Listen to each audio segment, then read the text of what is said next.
महाराष्ट्रात engineering, medical अशा professional कोर्सेसची fee अक्षरशः लाखो रुपयांमध्ये असते. पण कधी विचार केलाय की ही फी नेमकी ठरते कशी? आणि आपण जी फी भरतोय ती खरंच योग्य आहे का? आजच्या या विश्लेषणामध्ये आपण याच प्रश्नांची उत्तरे शोधणार आहोत. महाराष्ट्रातल्या कॉलेज फीच्या या गुंतागुंतीच्या प्रक्रियेमागचं खरं वास्तव काय आहे ते उलगडून पाहूया. चला, या विश्लेषणाची सुरुवात एका थेट आणि महत्त्वाच्या प्रश्नानं करूया. आपल्या कॉलेजने जी फी आकारली आहे ती आपल्याला खरोखरच योग्य वाटते का? ती पारदर्शक आहे असं वाटतं का? हा प्रश्न खूप महत्त्वाचा आहे, कारण याच्या उत्तरात लाखो विद्यार्थी, पालक आणि शिक्षकांचं भविष्यसुद्धा दडलेलं आहे. शिक्षणासाठी जो खरा खर्च येतो आणि विद्यार्थ्यांकडून जी फी घेतली जाते यात एक खूप मोठी दरी आहे, आणि याच दरीमध्ये शिक्षण शुल्काचं सगळं गौडबंगा लपलेलं आहे. कागदावर दाखवला जाणारा खर्च आणि प्रत्यक्षात होणारा खर्च यात जमीन आसमानाचा फरक कसा पडतो हेच आपण आता बघणार आहोत. आता ही फी ठरवण्यासाठी सरकारने एक संस्था नेमली आहे. तिचं नाव आहे शुल्क नियामक प्राधिकरण, म्हणजे FRA. महाराष्ट्रातल्या सगळ्या विनानुदानित प्रोफेशनल कॉलेजेसची फी ठरवण्याची जबाबदारी याच प्राधिकरणाची आहे. म्हणजे एक प्रकारे ही संस्था फीवर लक्ष ठेवणारी एक वॉचडॉग आहे असं म्हणायला हरकत नाही. बरं, कागदावर जर पाहिलं ना तर ही फी ठरवण्याची प्रक्रिया एकदम सोपी आणि सरळ वाटते. चला बघूया ती नेमकी कशी व्हायला पाहिजे. तर ही प्रक्रिया कागदावर कशी दिसते? अगदी सोपी आहे. बघा, पहिलं पाऊल, कॉलेज आपला सगळा खर्चाचा हिशोब म्हणजे पगार, बिल्डिंगचा खर्च, सगळं काही एका प्रस्तावात मांडून प्राधिकरणाला देतं. मग दुसरं पाऊल, प्राधिकरण हे सगळे कागद तपासतं. आणि मग तिसरं, याच कागदपत्रांच्या आधारावर पुढच्या 3 वर्षांसाठी फी फायनल केली जाते. एकदम सरळ सोपी प्रक्रिया वाटते, हो ना? पण खरा ट्विस्ट इथेच आहे.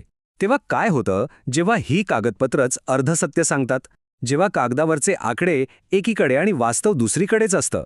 इथूनच खऱ्या अर्थाने समस्येला सुरुवात होते.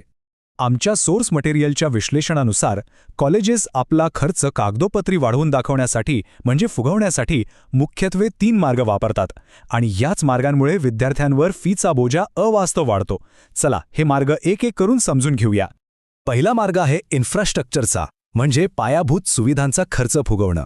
उदाहरणार्थ, लॅबसाठी समजा 5 कोटींची उपकरणं घेतली तर कागदावर ती चक्क 12 कोटींची दाखवली जातात.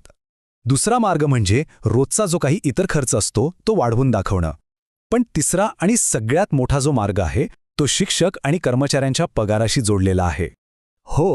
या संपूर्ण गैरव्यवहारातला सगळ्यात मोठा आणि धक्कादायक भाग आहे शिक्षकांचे पगार. कागदावर दाखवला जाणारा पगार आणि शिक्षकांना प्रत्यक्षात हातात मिळणारा पगार यात एक मोठा नियोजनबद्ध घोटाळा लपलेला आहे. आता हे होतं कसं? तर बघा, सगळ्यात आधी नियमाप्रमाणे शिक्षकाच्या बँक अकाउंटमध्ये पूर्ण पगार जमा होतो, पण त्यानंतर मॅनेजमेंट त्यातला एक मोठा हिस्सा रोख स्वरूपात म्हणजे कॅशमध्ये गुपचूप परत घेतं. आणि तिसरी पायरी, FRA समोर मात्र पूर्ण पगार दिल्याचा कागदोपत्री पुरावा ठेवला जातो. त्यामुळे काय होतं, कॉलेजचा खर्च जास्त दिसतो आणि जास्त फी मंजूर करून घेतली जाते.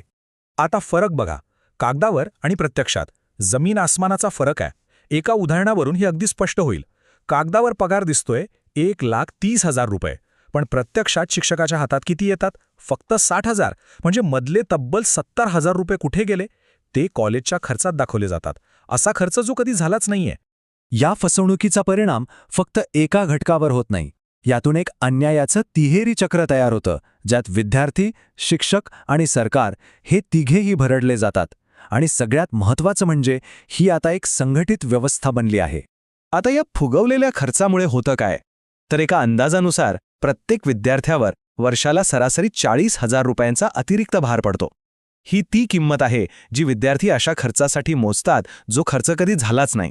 आता ही 40,000 रुपयांची रक्कम एका कॉलेजच्या पातळीवर पाहूया. विचार करा, एका कॉलेजमध्ये जर 1000 विद्यार्थी असतील तर 3 वर्षांच्या फी सायकलमध्ये विद्यार्थ्यांवर तब्बल 9 कोटी रुपयांपेक्षा जास्त बोजा पडतो. आणि हे फक्त एका कॉलेजचं झालं. राज्यभरात हजारो कॉलेजेस आहेत. तर मग ह्या सगळ्या चक्रात भरडलं कोण जातंय? बघा, याचे बळी 3 आहेत. सगळ्यात पहिले तर विद्यार्थी आणि त्यांचे पालक, ज्यांना हा न केलेला खर्च फीच्या रूपात भरावा लागतोय. दुसरे आहेत शिक्षक आणि कर्मचारी, ज्यांचं कागदावर भरमसाठ पगार असूनही आर्थिक शोषण होतंय. आणि तिसरे सरकार आणि आपण सगळे करदाते, कारण राखीव जागांच्या विद्यार्थ्यांची फी सरकार भरतं आणि ते पैसेसुद्धा ह्याच फुगवलेल्या आकड्यांवर दिले जातात. म्हणजे सरळ सरळ सार्वजनिक पैशाचा गैरवापर होतोय. यातली सगळ्यात गंभीर गोष्ट काय माहितीये? याबद्दल अनेक तक्रारी शुल्क नियामक प्राधिकरणाकडे म्हणजे FRAकडे दाखल झालेल्या आहेत. पण आमच्या सोर्स मटेरियलनुसार या तक्रारींवर कोणतीही ठोस कारवाई झाल्याचं फार क्वचितच दिसतं. आता नियामक संस्थाच जर कारवाई करणार नसेल तर न्याय मागायचं कुठे? ठीक आहे, समस्या तर खूपच गंभीर आहे, पण यावर उपाय आहेत. आता आपण ही व्यवस्था पारदर्शक करण्यासाठी काही ठोस उपायांवर नजर टाकूया. काही पावलं तातडीने उचलणं खूप गरजेचं आहे. पहिला म्हणजे हायकोर्टाच्या एका रिटायर्ड न्यायाधीशांच्या अध्यक्षतेखाली एक स्वतंत्र चौकशी समिती नेमली पाहिजे, जी गेल्या 8 वर्षांतले FRAचे सगळे निर्णय तपासेल. दुसरं, सगळ्या कॉलेजेसच्या आर्थिक कागदपत्रांचं फॉरेन्सिक ऑडिट बंधनकारकच केलं पाहिजे. आणि तिसरं, फक्त कागदांवर अवलंबून न राहता प्रत्यक्ष पगार तपासण्यासाठी एक स्वतंत्र यंत्रणा उभी केली पाहिजे. आणि दूरगामी बदलांसाठी प्रत्येक कॉलेजची आर्थिक माहिती एका पब्लिक डिजिटल पोर्टलवर सगळ्यांसाठी उपलब्ध करावी लागेल, म्हणजे पारदर्शकता आपोआप वाढेल. डेटा अॅनालिटिक्स वापरून संशयास्पद खर्च लगेच ओळखता येतील. जे कॉलेजेस असा गैरव्यवहार करतात त्यांच्यावर कडक दंड, फी कपात आणि वेळप्रसंगी मान्यता रद्द करण्याची कारवाई झाली पाहिजे. आणि सगळ्यात महत्त्वाचं, विद्यार्थी आणि शिक्षकांसाठी एक स्वतंत्र तक्रार निवारण पोर्टल असणं अत्यंत गरजेचं आहे. आणि जाता जाता एक महत्त्वाचा विचार, शुल्क नियामक प्राधिकरणाचं काम फक्त फी ठरवणं नाहीये, तर विद्यार्थी, शिक्षक आणि सार्वजनिक पैशांचं संरक्षण करणं हे आहे. जोपर्यंत ही मूळ भूमिका प्राधिकरण स्वीकारत नाही तोपर्यंत कागदावर एक आणि प्रत्यक्षात दुसरंच काहीतरी, ही दुटप्पी व्यवस्था अशीच चालू राहील आणि त्याचा फटका आपल्या सगळ्या समाजाला बसत राहील.